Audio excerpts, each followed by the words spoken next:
ओम श्री शक्ति नमः। ओम श्री शक्ति नमः। ओम श्री शक्ति नमः। आवरण पूजा की विस्तृत विधि तथा उक्त विधि से पूजन की महिमा का वर्णन। उपमन्यु जी कहते हैं, यदुनंदन पहले शिवा और शिव के दाएं और बाएं भाग में कर्मश, गणेश और कार्तिकेय का गंध आदि 5 उपचारों द्वारा पूजन करे। फिर इन सब के चारों ओर ईशान से लेकर सद्योजात पर्यंत 5 ब्रह्म मूर्तियों का यथाशक्ति कर्मश पूजन करे। यह प्रथम आवरण में किया जाने वाला पूजन है। उसी आवरण में हृदय आदि 6 अंगों तथा शिव और शिवा का अग्निकोण से लेकर पूर्व दिशा दिशा पर्यंत 8 दिशाओं में कर्मश पूजन करे। वही वामा आदि शक्तियों के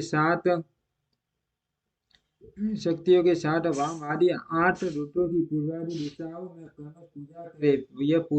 यह पूजन वैकल्पिक है। यदुनंदन, यह मैंने तुमसे प्रथम आवरण का वर्णन किया है। अब प्रेम पूर्वक दूसरे आवरण का वर्णन किया जाता है। सदा पूर्वक सुनो। पूर्व दिशा वाले दल में अनंत का और उनके वाम भाग में उनकी शक्ति का पूजन करे। दक्षिण दिशा वाले दल में शक्ति सहित सूक्ष्म देव की देव की पूजा करे। पश्चिम दिशा के दल में शक्ति सहित शिवोत्तम का, उत्तर दिशा वाले दल में शक्ति युक्त एक नेत्र का, ईशान कोण वाले दल में एक रुद्र और उनकी शक्ति का, अग्नि कोण वाले दल में त्रिमूर्ति और उनकी शक्ति का नेत्रीय कोण के दल में श्रीकंठ और उनकी शक्ति का, तथा वायव्य कोण वाले दल में शक्ति सहित शिखंडी यश का पूजन करे। समस्त चक्रवर्तियों की भी द्वितीय आवरण में ही पूजा करनी चाहिए। तृतीय आवरण में शक्तियों सहित मूर्तियों का पूर्वादि 8 दिशाओं में कर्मश पूजन करे। भव, सर्व, ईशान, रुद्र, पशुपति, उग्र, भीम और महादेव, ये कर्मश 8 मूर्तियां हैं। इसके बाद उसी आवरण में शक्तियों सहित महादेव आदि 11 मूर्तियों की पूजा करनी चाहिए। महादेव, शिव, रुद्र, शंकर, नील, लोहित, ईशान, विजय, भीम, देव, प्रबोध, भव तथा कपरदीश या कपालीश, ये 11 मूर्तियां हैं। इनमें से जो प्रथम 8 मूर्तियां हैं उनका अग्निकोण वाले दल से लेकर पूर्व दिशा पर्यंत 8 दिशाओं में पूजन करना चाहिए। देव को पूर्व दिशा के दल में स्थापित एवं पूजित करे और ईशान का पुण्य अग्निकोण में स्थापन पूजन करे। फिर इन दोनों के बीच में भवली पूजा करे और उन्हीं के बाद कपालिश या कपर्दिश का स्थापन पूजन करना चाहिए। उस तृतीय आवरण में फिर वृषभ राज का पूर्व में, नंदी का दक्षिण में, महाकाल का उत्तर में, शास्ता का अग्निकोण के दल में, मातृकाओं का दक्षिणा दशा के दल में, गणेश जी का त्रय कोण के दल में, कार्तिकेय का पश्चिम दल में, ज्येष्ठा का वायव्य कोण के दल में, गौरी का उत्तर दल में, षड का ईशान कोण में तथा शास्ता एवं नंदीश्वर के बीच मुनिनंद वृषभ का यजन करे। महाकाल के उत्तर भाग में पिंगल का शास्ता और मातृकाओं के बीच में बंगीश्वर का, मातृकाओं तथा गणेश जी के बीच में वीरभद्र का, स्कंद और गणेश जी के बीच में सरस्वती देवी का, ज्येष्ठ और कार्तिकेय के बीच में श्री चरणों की आराधना करने वाली श्री देवी का, ज्येष्ठा और गणाम्बा गौरी के बीच में महाकोटि की पूजा करे। गणाम्बा और चंड के बीच में दुर्गा देवी की पूजा करे। इसी आवरण में पुण्य शिव के अनुसार व्रत की पूजा करे। इस अनुसार व्रत में रुद्रगण, प्रथम गण और भूतगण आते हैं। इन सबके विविध रूप हैं और ये सब के सब अपनी शक्तियों के साथ हैं। इनके बाद एकादशी और शिवा के सखी व्रत का भी ध्यान एवं पूजन करना चाहिए। इस प्रकार तृतीय आवरण के देवताओं का विस्तार पूर्वक पूजन हो जाने पर उसके ब्रह्म भाग में चतुर्थ आवरण का चिंतन एवं पूजन करे। पूर्व दल में सूर्य का, दक्षिण दल में चतुर्मुख मुख ब्राह्मण का, पश्चिम दल में रुद्र का और उत्तर दिशा के दल में भगवान विष्णु का पूजन करें। इन चारों देवताओं के भी पृथक पृथक आवरण है। इनके इनके प्रथम आवरण में शव अंगों तथा दीप्ता आदि शक्तियों की पूजा करनी चाहिए। दीप्ता, सुषमा, जया, भद्रा, विभूति, विमला, अमोघा और विद्युता इनकी क्रमश पूर्व आदि 8 दिशाओं में स्थित है। द्वितीय आवरण में पूर्व पूर्व से लेकर उत्तर तक क्रमश 4 मूर्तियों की और उनके बाद उनकी शक्तियों की पूजा करें। आदित्य, भास्कर, भानु और रवि ये 4 मूर्तियां क्रमश पूर्वादि चारों दिशाओं में पूजनीय हैं। तत्पश्चात अर्क, ब्रह्मा, रुद्र तथा विष्णु ये 4 मूर्तियां भी पूर्वादि दिशाओं में पूजनीय हैं। पूर्व दिशा में विष्टरा, दक्षिण दिशा में सुतरा, पश्चिम दिशा में बोधिनी और उत्तर दिशा में अपयायिनी की पूजा करें। ईशान कोण में उषा की, अग्नि कोण में प्रभा की, तैतृय कोण में प्राज्ञ की और वायव्य कोण में संध्या की पूजा करें। इस तरह द्वितीय आवरण में इन सब की स्थापना करके विधिवत पूजा करनी चाहिए। तृतीय आवरण में सोम, मंगल, बुद्धिमानों में श्रेष्ठ बुध, विशाल बुद्धि, बृहस्पति, तेजोनिधि, शुक्र, शनैश्वर तथा धूम्रवन वाले भयंकर राहु, केतु का पूर्वादि दिशा में पूजन करें। अथवा द्वितीय आवरण में द्वादश आदित्यों की पूजा करनी चाहिए और तृतीय आवरण में द्वादश राशियों की, उसके ब्रह्मा भाग में 60 गणों की सब और पूजा करनी चाहिए। ऋषियों, देवताओं, गंधर्वों, नागों, अप्सराओं, ग्रामीणियों, यक्षों या यादुतानों, 60 संतों में अश्वों तथा बाल खिल्लियों का पूजन करें। इस तरह तृतीय आवरण में सूर्य देव का पूजन करने के पश्चात 3 आवरणों सहित ब्रह्मा जी का पूजन करें। पूर्व दिशा में हिरण्यगर्भ का, दक्षिण में विराट का, पश्चिम दिशा में काल का और उत्तर दिशा में पुरुष का पूजन करें। हिरण्यगर्भ नामक दो जो पहले ब्रह्मा है उनकी अंग कांति कमल के समान है। काल जन्म से ही अंजन के समान काले हैं और पुरुष स्फटिक मणि के समान निर्मल है। त्रिगुण, राजस, तामस तथा सात्विक ये चारों भी पूर्वादि दिशा के क्रम से प्रथम आवरण में ही स्थित हैं। द्वितीय आवरण में पूर्वादि दिशाओं के दलों में क्रमश सनत कुमार, सनंदन और सनातन का पूजन करना चाहिए। तत्पश्चात तीसरे आवरण में 11 प्रजापतियों की पूजा करें। उनमें से प्रथम आठ का तो पूर्व आदि 8 दिशाओं में पूजन करें। फिर शेष 3 का पूर्व आदि के क्रमश से अर्थात पूर्व, दक्षिण एवं पश्चिम में स्थापन पूजन करें। दक्ष ऋषि, भर्ग, मरीषि, अंगिरा, पुलस्त्य, पुलह, अत्रि, कश्यप और वशिष्ठ ये 11 विख्यात प्रजापति है। इनके साथ इनकी पत्नियों का भी क्रमश पूजन करना चाहिए। पशुति, आकृति, ख्याति, संपुटि, धति, स्मृति, समा, सनति, अनसुया, देव माता, अदिति तथा अरुंधति ये सभी ऋषि पत्नियां पतिव्रता, सदा शिव पूजन परायण, कांतिमती और प्रिय दर्शना परम सुंदरी हैं। अथवा प्रथम आवरण में चारों वेदों का पूजन करें। फिर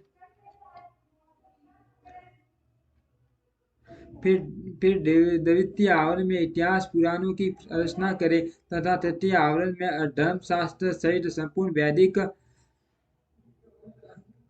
विद्याओं का सब और पूजन करना चाहिए। चार वेदों को पूर्वादि 4 दिशाओं में पूजना चाहिए। अन्य ग्रंथों को अपनी रुचि के अनुसार 8 या 4 भागों में बांट कर सब और उनकी पूजा करनी चाहिए। इस प्रकार दक्षिण में 3 आवरणों से युक्त ब्रह्मा जी की पूजा करके पश्चिम में आवरण सहित रुद्र का पूजन करें। ईशान आदि 5 ब्रह्मा और हड्डी आदि अंगों को रुद्र देव का प्रथम आवरण कहा गया है। द्वितीय आवरण विंटेश्वर में है। तृतीय आवरण में भेद अर्थ उसका वर्णन किया गया है। उस आवरण में पूर्वादि दिशाओं के क्रम से त्रिगुणा 4 मूर्तियों की पूजा करनी चाहिए। पूर्व दिशा में पूर्ण रूप शिव नामक महादेव पूजित होते हैं। इनकी त्रिगुण संख्या है क्योंकि ये त्रिगुणात्मक जगत के आश्रय हैं।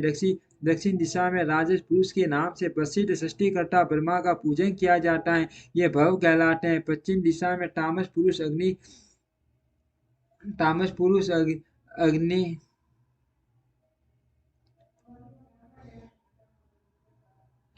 अग्नि की पूजा की जाती है। इन्हीं को संगारकारी हर कहा गया है। उत्तर दिशा में सात्विक पुरुष सुखदायक विष्णु का पूजन किया जाता है। यही विश्व पालक मूड है। इस प्रकार पश्चिम भाग में शंभु के शिव रूप का जो 25 तत्वों का साक्षी 26वां तत्व रूप है पूजन करके उत्तर दिशा में भगवान विष्णु का पूजन करना चाहिए। इनके प्रथम आवरण में वासुदेव देव को पूर्व में, अनिरुद्ध को दक्षिण में प्रद्युम्न को पश्चिम और संकस को उत्तर में स्थापित करके इनकी पूजा करनी चाहिए। ये प्रथम आवरण बताया गया। अब द्वितीय शुभ आवरण बताया जाता है।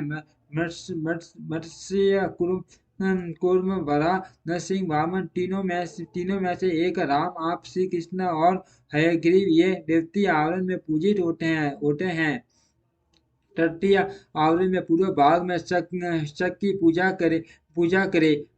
दक्षिण भाग में कहीं भी प्रतिहत न होने वाले नारायणास्त्र का यजन करे। पश्चिम में पांच जन्य का और उत्तर में शांक धनुष की पूजा करे। इस प्रकार 3 आवरणों से युक्त साक्षात विश्व नामक परम हरि माँ विष्णु की जो सदा सर्वत्र व्यापक है मूर्ति में भावना करके पूजा करे। इस तरह विष्णु के चतुर्व्यूह क्रम से 4 मूर्तियों का पूजन करके क्रमश उनकी 4 शक्तियों का पूजन करे। प्रभा का अग्नि कोण में सरस्वती का नैर्ऋत्य कोण में गणाम्बिका का वायव्य कोण में तथा लक्ष्मी का ईशान कोण में पूजन करे। इसी प्रकार भानु आदि मूर्तियों और उनकी शक्तियों का पूजन करके उसी आवरण में लोकेश्वरों की पूजा करे। उनके नाम इस प्रकार है: इंद्र, अग्नि, यम, तीनरटी, वरुण, वायु, सोम, कुबेर तथा ईशान। इस प्रकार 6वें आवरण की विधि पूर्वक पूजा संपन्न करके ब्रह्म भाग में महेश्वर के आयुधों की रचना करे। ईशान कोण में तेजस्वी त्रिशूल की, पूर्व दिशा में वज्र की, अग्नि कोण में परशु की, दक्षिण में बाण की, नैर्ऋत्य कोण में खड्ग की, पश्चिम में पाश की, वायव्य कोण में अंकुश की और उत्तर दिशा में पिनाक की पूजा करे। तत्पश्चात पश्चिमाभिमुख रौद्र रूपधारी क्षेत्रपाल का दर्शन करे। इस तरह पंचम आवरण की पूजा का संपादन करके समस्त आवरण देवताओं के ब्रह्म भाग में अथवा 5वें आवरण में ही मातृकाओं सहित माँ वत्सव केशवर का पूर्व दिशा में पूजन करे। तदनंतर समस्त देवी योनियों की चारों ओर अर्चना करे। इसके सिवा जो आकाश में विचरने वाले ऋषि, सिर, दैत्य, यक्ष, राक्षस, अनंत आदि नागराज उन नागेश्वरों के कुल में उत्पन्न हुए अन्य अनाग, डाकिनी, भूत, बेताल, प्रेत और भैरवों के नायक, नाना योनियों में उत्पन्न हुए अन्य पातालवासी जीव, नदी, समुद्र, पर्वत, वन, सरोवर, पशु, पक्षी, वृक्ष, कीट आदि शूद्र योनि के जीव, मनुष्य, नाना प्रकार के आकार वाले मर्ग, शूर्प जंतु, ब्रह्मांड के भीतर के लोग, कोटि ब्रह्मांड के बाहर के असंख्य भुवन और उनके अधीश्वर तथा 10 दिशाओं में स्थित ब्रह्मांड के आधारभूत रुद्र हैं और गुण जनित, माया जनित, शक्ति जनित तथा उससे भी परे जो कुछ भी शब्द, भाष्य, जड़, चेतनात्मक परंपरा से उन सबको शिवा और शिव के पार्श्व भाग में स्थित जानकर उनका सामान्य रूप से यजन करे। वे सब लोग हाथ जोड़कर मंद मुस्कान युक्त मुख से सुशोभित होते हुए प्रेम पूर्वक महादेव और महादेवी का दर्शन कर रहे हैं, ऐसा चिंतन करना चाहिए। इस तरह आवरण पूजा संपन्न करके विक्षेप की शांति के लिए पुनः देवेश्वर शिव की अर्चना करने के पश्चात पंचाक्षर मंत्र का जप करे। तदनंतर शिव और पार्वती के सम्मुख उत्तम व्यंजनों से युक्त तथा अमृत के समान मधुर, सूद एवं मनोर माँ सरू का नैवेद्य निवेदन करे। यह माँ सरू 32 आडक लगभग 3 मन 8 सेर का हो तो उत्तम है और कम से कम 1 आडक 4 शेर का ओटो निम्न श्रेणी का माना गया है। अपने वैभव के अनुसार जितना हो सके महासरू तैयार करके उसे श्रद्धापूर्वक निवेदित करे। तदनंतर जल और तांबुल इलायची आदि निवेदन करके आरती उतारकर शेष पूजा समाप्त करे। याग के उपयोग में आने वाले द्रव्य भोजन वस्त्र आदि को उत्तम श्रेणी का ही तैयार कराकर दे। भक्तिमान पुरुष वैभव होते हुए धन व्यय करने में कंजूसी न करे। जो शर्त या कंजूस है और पूजा के प्रति उपेक्षा की भावना रखता है, वह यदि कृपणतावश कर्म को किसी अंग से हीन कर दे तो उसके वे काम्य कर्म सफल नहीं होते। ऐसा सत्पुरुषों का कथन है। इसीलिए मनुष्य यदि फल सिद्धि का इच्छुक हो तो उपेक्षा भाव को त्याग कर संपूर्ण अंगों के योग से काम्य कर्मों का संपादन करे। इस तरह पूजा समाप्त करके महादेव और महादेवी को प्रणाम करे। फिर भक्ति भाव से मन को एकाग्र करके स्तुति पाठ करे। स्तुति के पश्चात साधक उत्सुकता पूर्वक कम से कम 108 बार और संभव हो तो 1000 से अधिक बार पंचाक्षरी विद्या का जप करे। तत्पश्चात कर्मठ विद्या और गुरु की पूजा करके अपने अभ्युदय और श्रद्धा के अनुसार यज्ञ मंडप के सदस्यों का भी पूजन करे। फिर आवरणों से देवेश्वर शिव का विसर्जन करके यज्ञ के उपकरणों सहित वह सारा मंडल गुरु को अथवा शिव सन्नासित भक्तों को दे अथवा उसे शिव के ही उद्देश्य से शिव के क्षेत्र में समर्पित कर दे अथवा समस्त आवरण देवताओं का यथोचित रीति से पूजन करके 60 प्रकार होम द्रव्यों द्वारा अग्नि में इष्ट देवता का यजन करे। यह तीनों लोकों में विख्यात योगेश्वर नामक योग है। इससे बढ़कर कोई योग त्रिभुवन में कहीं नहीं है। संसार में कोई ऐसी वस्तु नहीं है जो इससे साध्य न हो। इस लोक में मिलने वाला कोई फल हो या परलोक में इसके द्वारा सब सुलभ है, ये इसका फल नहीं है। ऐसा कोई नियंत्रण नहीं किया जा सकता, क्योंकि संपूर्ण चेय रूप साध्य का यह श्रेष्ठ साधन है। यह निश्चित रूप से कहा जा सकता है कि पुरुष जो कुछ फल चाहता है वह सब चिंतामणि के समान इससे प्राप्त हो सकता है। तथापि किसी शुद्ध फल के उद्देश्य से इसका प्रयोग नहीं करना चाहिए, क्योंकि किसी मान से लघु फल की इच्छा रखने वाला पुरुष स्वयं लघुतर हो जाता है। महादेव जी के उद्देश्य से मान या अल्प जो भी कर्म किया जाए वह सब सिद्ध होता है। अतः उन्हीं के उद्देश्य से कर्म का प्रयोग करना चाहिए। शत्रु या तथा मृत्यु पर विजय पाना आदि जो फल दूसरों से सिद्ध होने वाले नहीं है उन्हीं लौकिक या पारलौकिक फलों के लिए विद्वान पुरुष इसका प्रयोग करे।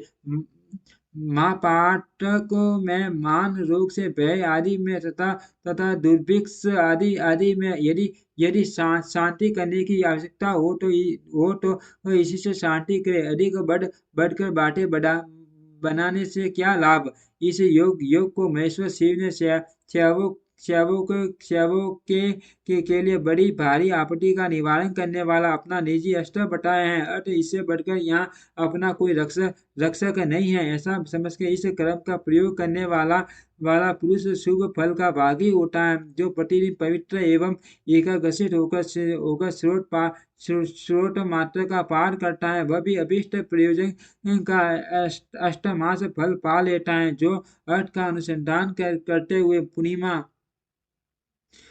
पूर्णिमा अष्टमी तथा अथवा चतुर्दशी को उपवास पूर्वक स्रोत का पाठ करता है उसे आधा अभीष्ट फल प्राप्त हो जाता है। जो अर्थ का अनुसंधान करते हुए लगातार 1 मास तक स्रोत का पाठ करता है और पूर्णिमा अष्टमी एवं चतुर्दशी को व्रत रखता है वह संपूर्ण अभीष्ट फल का भागी होता है।